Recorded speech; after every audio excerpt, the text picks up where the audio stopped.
저는 오늘 본문의 말씀을 여러분 좀 어려운 말씀으로 정했습니다.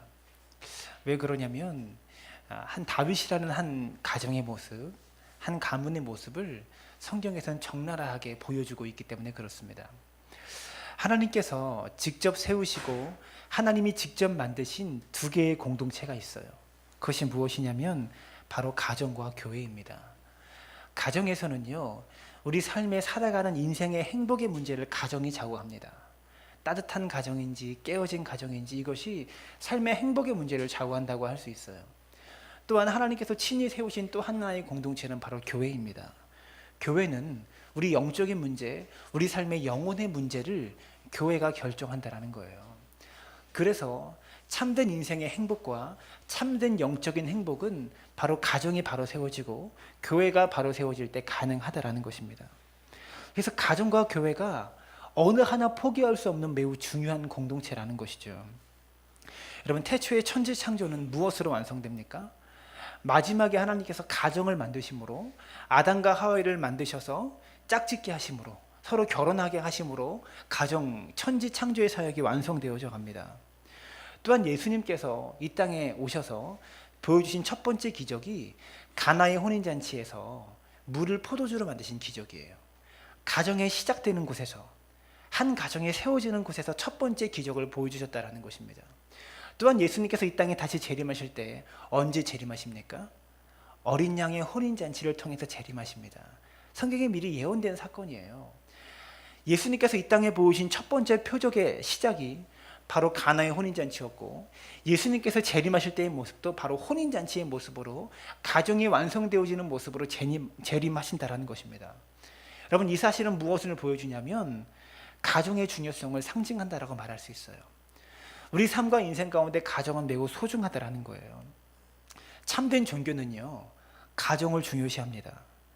우리가 영적으로 살아간다고 해서 가정을 등지고 산에 올라가서 기도원의 자리를 잡는다고 하면 우리가 많은 것을 영적으로 얻을 것 같지만 육적으로나 영적으로나 많은 것을 잃어버리는 것입니다.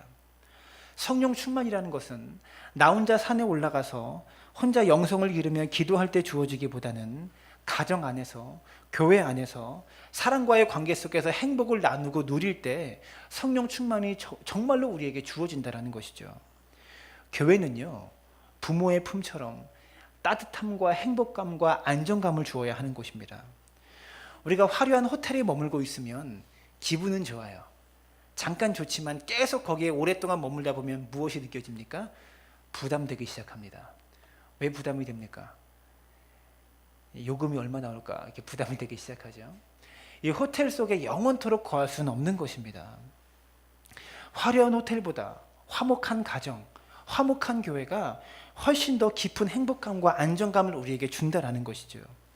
여러분, 가족에게요, 값비싼 보석, 금목걸이, 다이아몬드를 선물하는 것보다 여러분, 가족을 아끼는 마음을 보여주는 것이 훨씬 더 아내를 행복하게 하는 거라고 할 수 있습니다. 아닙니까? 다이아몬드가 더 좋습니까? 물론 그런 분도 가끔씩 나오기는 하셔요. 그러나 여러분, 가족이 줄 수 있는, 남편이 줄 수 있는 최고의 선물은요, 따뜻한 마음이고요, 가족이 서로에게 줄 수 있는 최고의 선물은 물질보다도 사랑과 따뜻한 마음이다라는 것이죠. 성도가 해야 되는 가장 중요한 일 가운데 하나는 무엇입니까? 우리가 거하는 가정을요, 천국처럼 만드는 거예요. 이것이 저와 여러분들이 명절에 우리가 온 가족과 함께 만나잖아요. 우리가 해야 될 책임과 의무가 바로 여기에 있다는 것입니다. 여러분, 구원이 무엇입니까? 이 땅에서 고난 속에 살다가, 이 땅 속에서 고통 속에 살아가다가, 연단 속에 지옥처럼 살아가다가 죽어서 천국에 들어가는 것이 여러분 구원이 아니에요. 구원은 무엇입니까?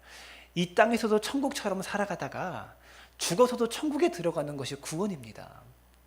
성도는요, 어떠한 삶의 환경과 어떠한 삶의 자리에서도요, 내가 있는 그곳을 천국으로 만들어내야 되는 책임과 의무가 우리에게 있다는 것이죠. 특별히 우리가 살고 있는 가정을 천국으로 만들어야 되는 책임이 우리에게 있다는 것을 기억할 수 있기를 바랍니다.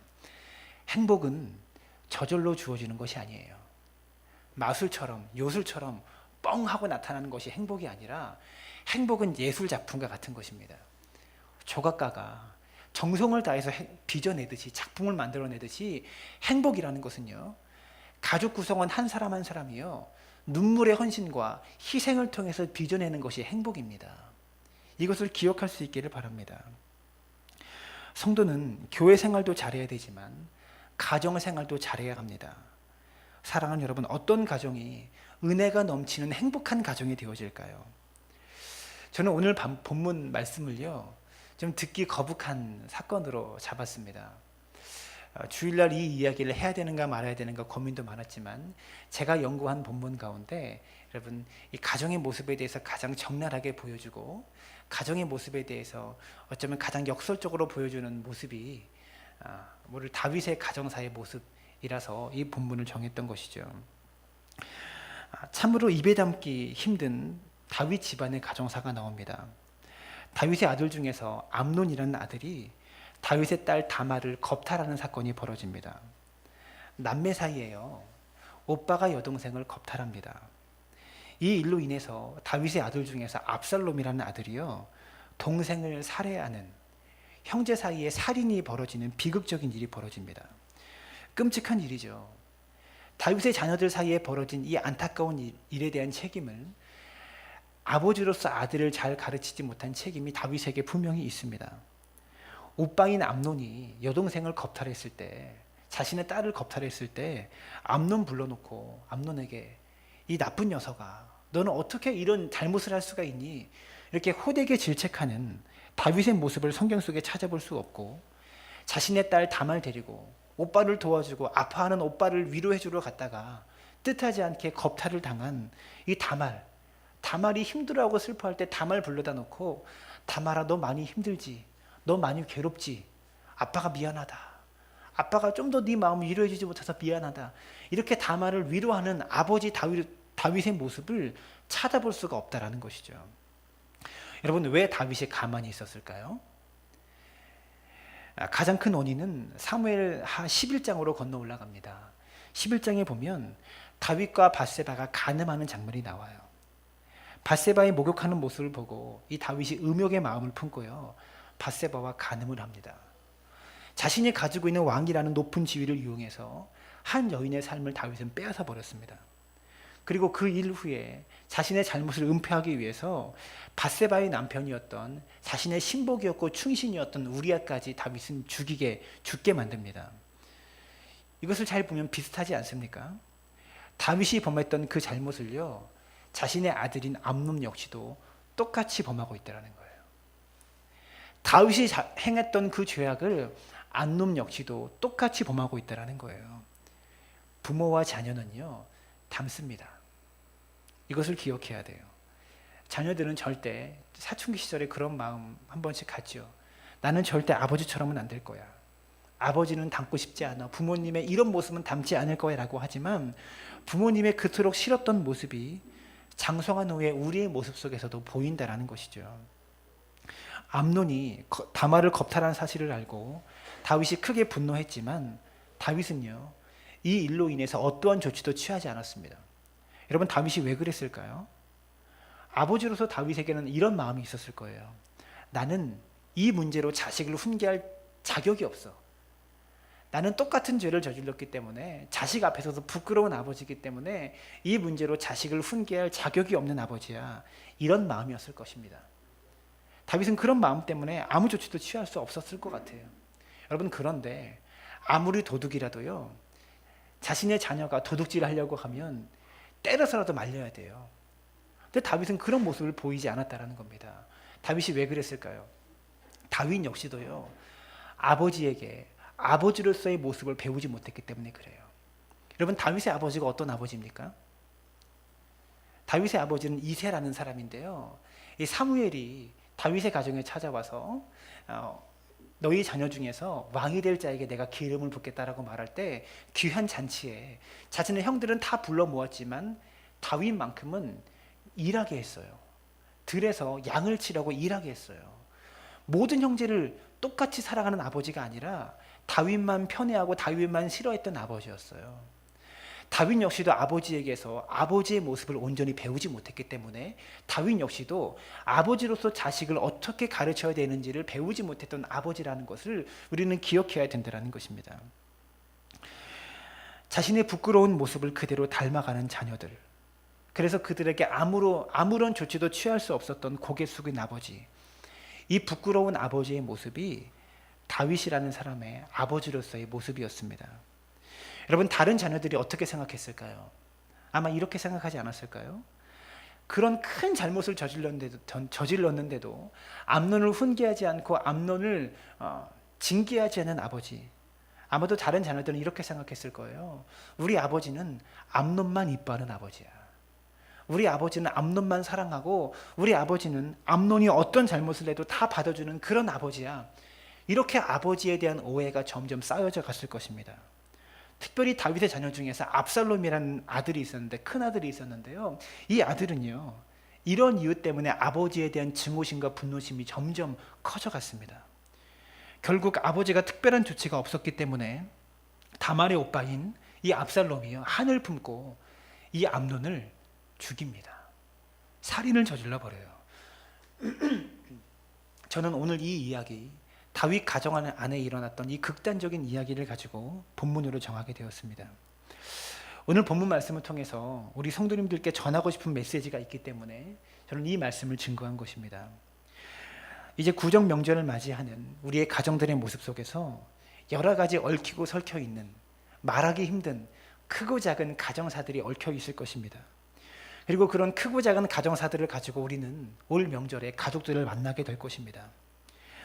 오늘날 많은 가정을 살펴보면 이 가족 안에서 이 압살롬처럼 다른 가족을 향해 한을 품고 있는 이 가정들이 많이 있다라는 거예요.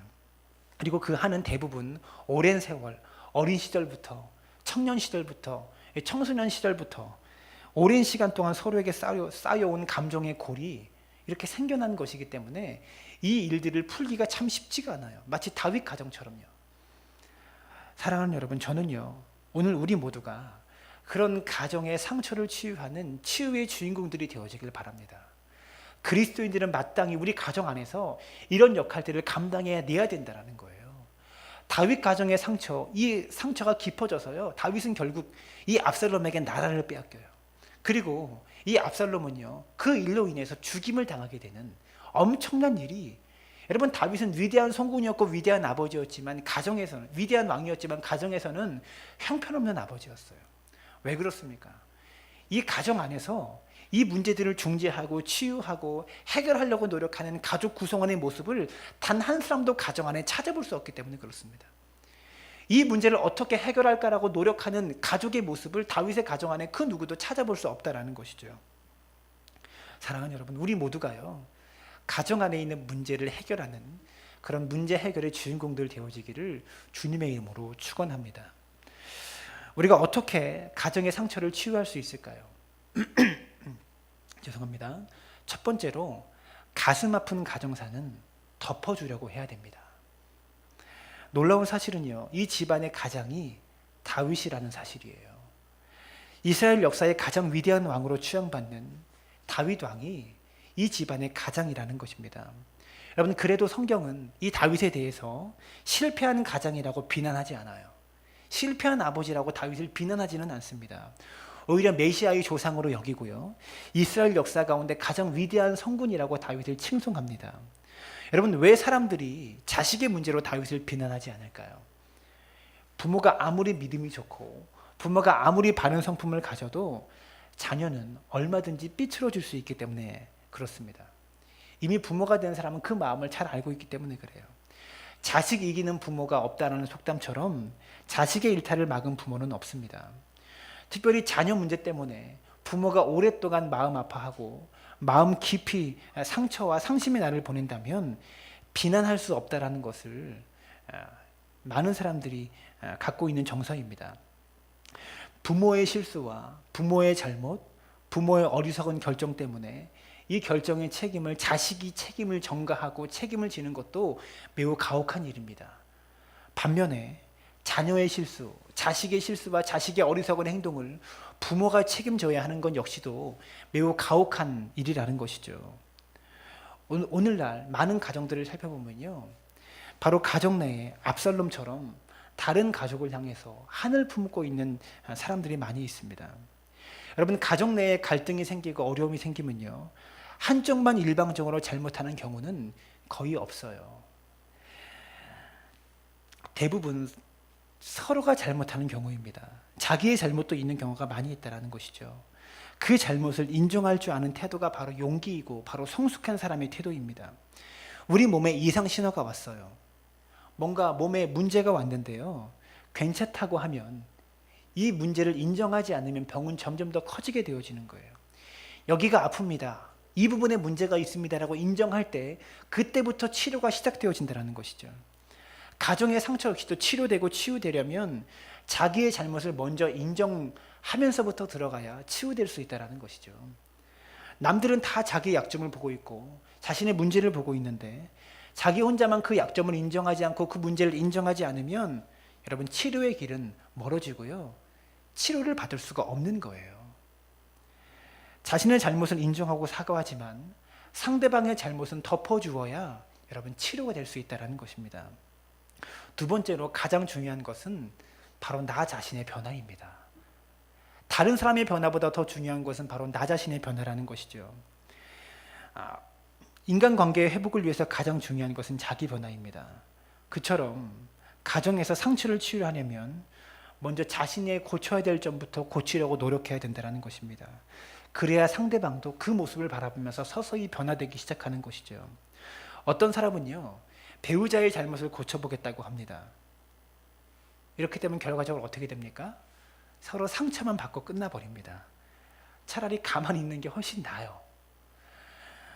강하게 힘으로 남을 바꾸려고 하면 상처만 더 커지고요, 오히려 더 상황이 악화될 경우가 많이 있다는 거예요. 그러므로 가족들은요, 서로 상처를 주지 않으려고 힘써야 되고 노력해야 되는 것입니다. 특별히 사소한 상처부터 덮어주는 훈련을 하기 시작해야 되는 거예요. 사소한 상처 때문에 가정이 깨어지는 경우가 참 많기 때문에 그렇습니다. 미국의 서부 시대에 해필드라는 사람의 집안과 맥코이라는 사람의 집안, 두 집안이 있었대요.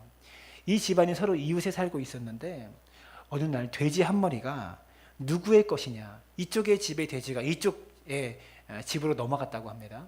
그래서 이쪽 집안 사람이 이 돼지는 우리 것이다 라고 가져오려고 하는데 이 집안 사람이 이 돼지는 원래 우리 거였어, 이 문제로 가정이 싸우기 시작했대요. 감정의 골이 점점 깊어지면서 이 문제를 가지고 무려 12년을 싸웠다고 합니다.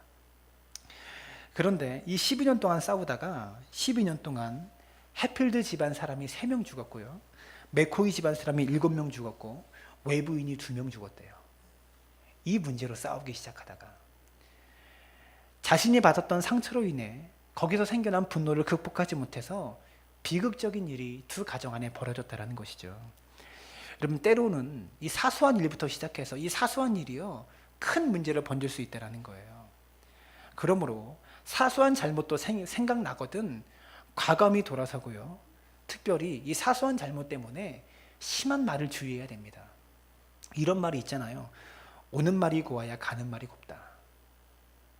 바뀌었나요? 가는 말이 고와야 오는 말이 곱다. 네. 하지만 성도는요, 가족에게 곱지 않은 말을 들어도 곱게 대응해야 돼요. 가는 말이 험해도 오는 말이 고울 수 있어야 되고요, 오는 말이 험해도 가는 말이 곱게 해야 될 수 있는 것이 바로 성도의 삶이라는 것이죠. 하나님은요, 가족에게 상처를 입히지 않으려고 애쓴 사람에게 그 애쓴 만큼 복을 주십니다. 이것을 기억할 수 있기를 바라요. 가정 내의 갈등은 속히 털어버리는 것이 좋습니다. 그것을 위해서 먼저 화해의 손길을 내밀 수 있는 용기가 있어야 되고요, 화해를 잘 받아들일 수 있는 너그러운 마음도 우리에게 필요하다는 것이죠. 남이 화해를 요청할 때 우리가 마음의 문을 꽉 닫고 있으면 화해의 싹은 끊어지고요, 상대방은 더 비참해집니다. 아무리 상대가 잘못을 많이 해도 화해를 요청하고 화해하려고 다가오는 사람에게 화해를 거부하는 마음은요, 더 잘못된 것이라는 것을 기억할 수 있게 되기를 바랍니다. 갈등이 풀어지면 서로가 더 친밀해지기 쉬워요. 형식적인 갈등이 풀어지는 것이 아니라 진정으로 마음의 갈등이 풀어지면요, 서로가 더 친밀해지기가 쉽다라는 것이죠. 그러나 갈등이 풀리지 않으면 그 풀리지 않음으로 인해서 우리 인생 전체가 태워질 수 있다는 거예요. 가정의 갈등은요, 우리 삶의 전체가 불태워지는 것과 똑같은 일이라는 것을 기억할 수 있길 바랍니다. 어느 한 사람이요, 캐나다의 공원을 방문했대요. 이 공원은 나무로 가득한 공원인데 공원 관리인들이 정신없이 땅에다 구멍을 파고 이 판 구멍에다가 물을 막 집어넣기 시작하더라는 것입니다. 이 관광을 하던 이 사람이 무슨 일이냐고 이 관리인에게 막 물어봤다고 합니다. 관리인이 이렇게 대답했대요. 뿌리가 타고 있어서 타고 있는 뿌리에 이 불을 끄고 있다라고 말하고 있다고 하는 것입니다. 특이한 것은 무엇이냐면 불길이 전혀 보이지 않았대요. 불길은 전혀 보이지 않는데 땅속에다 물을 막 집어넣으면서 불을 끄고 있었다라는 것이죠. 누군가가 캠프파이어를 하다가 불을 냈는데 이 작은 불씨가 날리다가 나무 밑등에 딱 이 불씨가 주저앉았다고 합니다. 이 아래로 바라보면 이 뿌리가 시작되어지는 밑둥 있잖아요. 그 부분에 불씨가 주저앉았다고 하는데 이 불이요, 나무에 붙어서 위로 타오르는 것이 아니라 뿌리에 붙어서 이 불이 아래로 내려가기 시작한다는 거예요. 그런 경우도 있다고 하더라고요. 불이 뿌리에 붙는 경우가. 그래서 불이 땅속으로 점점 깊이 들어가고 있다, 그렇게 이야기하는 것이었습니다. 그래서 불을 끄고 있다. 근데 중요한 것은요, 관리인이 눈에는 이 불이 보이지 않지만 땅에서 올라오는 열기로 불을 느낀다고 해요. 그래서 땅이 불타면 정말로 큰 불이 난다고 하는 것입니다. 그래서 땅속에다 물을 붓고 있었다라고 하는 것이죠. 여러분, 가정 안에서도요, 보이지 않는 곳에서 불이 붙을 수 있다는 거예요. 불이 보이지 않지만 대개의 경우 열기가 느껴집니다. 땅에서 올라오는 열기가 느껴진다는 거예요. 그 불을 그냥 두면 온 가정을 태우고 만다라는 것이죠. 누군가가 불을 끄려고 용서하고 노력하고 중재하는 사람이 있어야 된다는 것입니다. 아무리 상대가 틀리고 내가 옳다고 해도요, 옳고 그른 것만 생각하며 살아갈 수 없어요. 거기에 사랑을 더해야 되고 용서를 더해야 되는 것입니다. 사랑으로 덮어줄 줄 알고 용서로 덮어줄 줄 알아야 치유와 회복이 가정 안에 시작된다는 것을 기억할 수 있기를 바랍니다. 세 번째로요, 가족을 위해서 기도해야 되는 것이죠. 아무리 말씀을 통해서 이론으로 무장해도 하나님께서 우리 삶을 도와주시지 않으면 여러분, 가정의 치유는 일어날 수 없다는 것입니다. 그래서 기도해야 되는 거예요. 가족에게 잘해주는 것도 중요하지만 가족을 위해서 기도하는 것은 더 중요한 일이라는 것을 기억할 수 있기를 바랍니다. 기도해서 성령 충만해지면 우리의 성품도 부드러워집니다. 성품이 부드러워지는 것에서 삶의 문제 해결이 시작되어진다는 것이죠. 즉 무엇입니까? 기도가 삶의 모든 갈등, 모든 문제의 해결의 시작이라는 것을 기억할 수 있기를 바랍니다. 자동차에는요, 2만 개 정도의 부속이 있대요. 다 쇳덩어리로 구성되어 있지만 그 쇳덩어리들이 아무 마찰 없이 잘 굴러가는 이유는 이 쇠 가운데 있는, 사이에 있는 윤활유 때문에 잘 굴러간다는 것입니다. 기도는 우리 삶 가운데 있는 모든 관계, 우리가 인간관계 속에 얽혀있는 모든 관계 속에 윤활유와 같습니다. 기도로 서로 개성이 다른 사람들, 각자 모양이 다르고 삶의 성품이 다르고 인격이 다른 사람들, 이 관계가 잘 어우러지려면 윤활유가 필요하다는 것이죠. 그것이 기도입니다. 아무리 개성이 강한 사람들이 모여 있어도 기도하면 우리는 복된 관계를 만들어낼 수 있다는 것입니다. 기도하는 사람의 가장 큰 특징 중에 하나는요, 기도하는 사람이 바로 평화를 만들어내는 주인공이 된다는 것이죠. 성령 충만의 최고의 증거는 은사에 있는 것이 아니라 관계에 있습니다. 이 사람이 성령 충만한 사람인가 아닌가라고 하는 것은요, 그 사람의 관계에 어떤 열매가 있는가를 통해서 나타날 수 있어요. 아무리 기도하고 아무리 지식을 많이 갖고 있고 아무리 신앙생활을 오래 했어도 만나는 사람마다 관계가 깨어지고 관계가 나누어진다면 절대로 그것은 성령 충만한 사람의 모습이 아니라는 것입니다. 사랑하는 여러분, 기도함으로 가족 간에 좋은 관계를 만들어낼 수 있는 믿음의 사람들 되어지시기를 주님의 이름으로 축원합니다. 명절에 가족들이 함께 모이면 누군가가 평소에 품었던 한을 터뜨리는 경우가 가끔씩 있어요. 때로는 비교하는 마음을 극복하지 못해서 명절 끝나고 오면 마음의 평안을 잃어버리는 경우 역시 많이 있습니다. 그래서 섭섭마귀가 가장 많이 틈탈 때가 바로 명절이다라고 하는 것이죠. 그때 섭섭한 마음이 들어도 그리고 그 마음 때문에 마음에 어려움이 있어서 견디기 힘들어도 그리스도인들답게 그 상황을 잘 극복할 수 있게 되기를 바랍니다. 기본적으로 받을 생각보다 줄 생각을 많이 하면요, 섭섭마개가 틈타는 것을 비교적 잘 막아낼 수 있습니다. 자신이 주목받지 못하고 다른 가족이 주목받으면 여러분 기쁘게 여기십시오. 높여주십시오. 그런 사람을 높여주고 같이 칭찬해 줄 수 있기를 바랍니다. 그런 사람이 오히려 더 하나님의 주목을 받을 수 있다는 것이에요. 자신의 일이 잘 풀리지 않아도 다른 가족이 일이 잘 풀린다는 소식을 들으면 같이 기뻐해 줄 수 있기를 바랍니다. 명절은요, 우리 삶의 스트레스가 가장 심할 수 있는 날입니다. 아내들은 장을 보고 음식을 만들고 상을 차리느라고 스트레스를 받고, 남자들은 힘들게 일하는 아내 눈치 보느라고 스트레스를 받는 날이에요.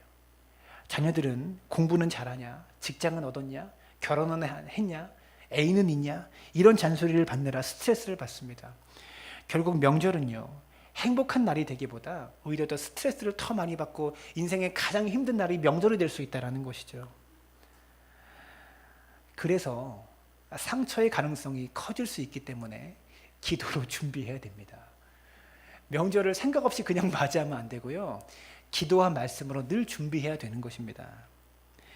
명절에 가족들과 함께 모이기 전에 기도하고 마음의 준비를 해서 이번 명절이 상처를 입히는 명절이 아니라 상처가 치유되는 그런 치유의 주인공들을 되어주십시오. 가정 안에서 갈등을 풀려고 노력하는 사람이 되어주십시오. 다윗 가정의 문제와 갈등 풀려고 노력하는 가족 구성원이 한 사람도 없었습니다. 점점 더 극단으로 다윗의 가정이 펼쳐져서요, 결국 아들이 아버지의 모든 재산을 빼앗아서 나라를 빼앗아 버리는 엄청난 일이 펼쳐지고, 압살롬은 결국 어떻게 죽습니까? 이 아버지의 군대가 압살롬을 잡으려고, 아버지 다윗은요 끝까지 아들을 사랑했기 때문에 아들을 죽이지 말라고 끝까지 명령해요. 그래서 다윗의 이 부하들이요, 압살롬을 잡아서 죽일 수는 없었어요. 죽이면 쉬웠지만, 활로 쏘면 됐고 칼로 죽이면 됐지만, 압살롬을 반드시 생포해야 됐기 때문에 압살롬은 찾기가 더 어려웠습니다. 끝내 아버지를 피해서 계속 도망가다가요, 나무 줄기에 압살롬이 머리가 길었거든요. 머리가 걸려가지고요, 얼굴 가죽이 벗겨져서 죽었다라고 성경에 그대로 기록되어 있어요. 갈등으로 가족 관계가 치닫다 보면요, 삶이 비극으로 끝날 수 있습니다. 사랑하는 여러분, 가정의 문제, 우리가 치유하는 치유의 주인공들 되어주시길 바랍니다.